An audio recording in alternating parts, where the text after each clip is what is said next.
Social মিডিয়ায় hero হওয়ার নেশাতেই কি পুলিশ সেজে চলছিল নাটক? প্রায় 1 বছরেরও বেশি সময় ধরে পুলিশ কনস্টেবলের পোশাক পরে ঘুরে বেড়ানো, সোশ্যাল মিডিয়ায় ছবি ও রিল পোস্ট করে এক প্রকার এলাকায় হিরো হতে চেয়েছিল গাইঘাটার অঙ্কিত। শেষ পর্যন্ত ভুয়ো পুলিশ পরিচয়ের অভিযোগে তাঁকে গ্রেফতার করে গাইঘাটা থানা।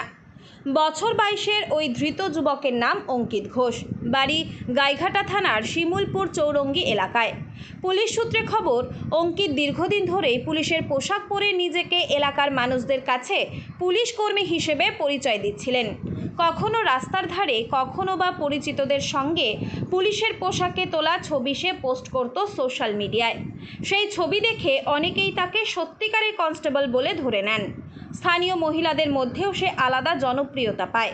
সম্প্রতি গাইঘাটা থানার পুলিশের কাছে বিষয়টি নিয়ে খবর আসে। জানা যায়, এলাকার এক যুবক পুলিশের পরিচয়ে বিভিন্ন জায়গায় ঘুরে বেড়াচ্ছে। বিষয়টি জানতে পেরে অভিযুক্তের গতিবিধির উপর নজর রাখতে শুরু করে পুলিশ। এদিন তাকে আটক করে জিজ্ঞাসাবাদ করতেই প্রকাশ্যে আসে আসল সত্য। তার কথাবার্তায় একাধিক অসঙ্গতি দেখা যায় বলেই জানিয়েছেন পুলিশ। এরপর তাকে পুলিশের চাকরির বৈধ নথিপত্র দেখাতে বলা হলে সে তা দেখাতে পারেনি। পরে তার বাড়িতে তল্লাশি চালিয়ে উদ্ধার হয় একাধিক পুলিশের পোশাক, নেমপ্লেট ও কিছু ভুয়ো নথিও। পুলিশ জানিয়েছেন, অঙ্কিত তার পরিবারকেও জানিয়েছিল যে সে পুলিশ কনস্টেবলের পরীক্ষায় উত্তীর্ণ হয়ে বর্তমানে বিকাশ ভবনে পোস্টিং। প্রতিদিন নিয়ম করে পোশাক পরে বাড়ি থেকে বেরোতেন, যাতে কেউ সন্দেহ না করতে পারে। তার মা, বাবা ও দিদিও তাকে সত্যিকারের পুলিশ অফিসার বলেই মনে করতেন।